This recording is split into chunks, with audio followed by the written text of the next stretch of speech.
ইউনিয়নের মানুষ আমার কাছে ইউনিয়নের প্রায় মানে ম্যাক্সিমাম ভোটার তাদের আইডি এবং ফোন নম্বর সহ প্রেয়ার দিচ্ছে।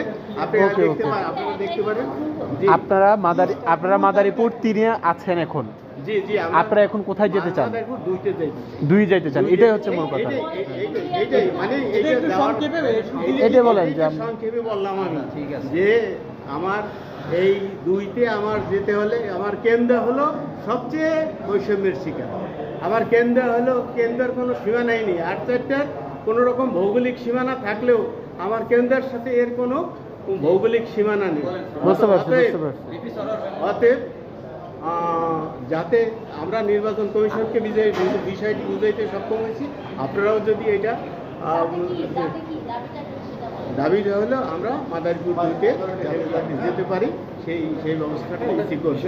দুইটা আপনাদের কাছ থেকে কাছে হয় একদম না, তাদের হলো 40 কিলোমিটার, 40 কিলোমিটার আর হলো 4 কিলোমিটার। বুঝতে পারছি, 4 কিলোমিটার। আমাদের বিষয় হচ্ছে যে মাদারীপুর দুই লাইনে একদম শেষ করবেন। মাদারীপুর জেলায় আমাদের 3টে আসন।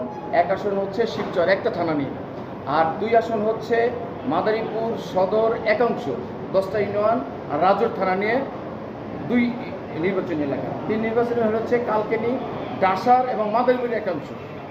আমাদের দাবি দেওয়া হচ্ছে যে যেহেতু নতুন কালকিনি থানা, নতুন একটা থানা হচ্ছে ডাসার এবং কালকিনি থানা নিয়ে একটা আসন, আর মাদারীপুর সদরটাকে ভাগ করা হয়েছে 5টা ইউনিয়ন। ওই 5টা ইউনিয়ন 2-এর সাথে এক করে মাদারীপুর সদর এবং রাজন নিয়ে আরেকটি আসনের সাথে অনুরোধ করে আসছি।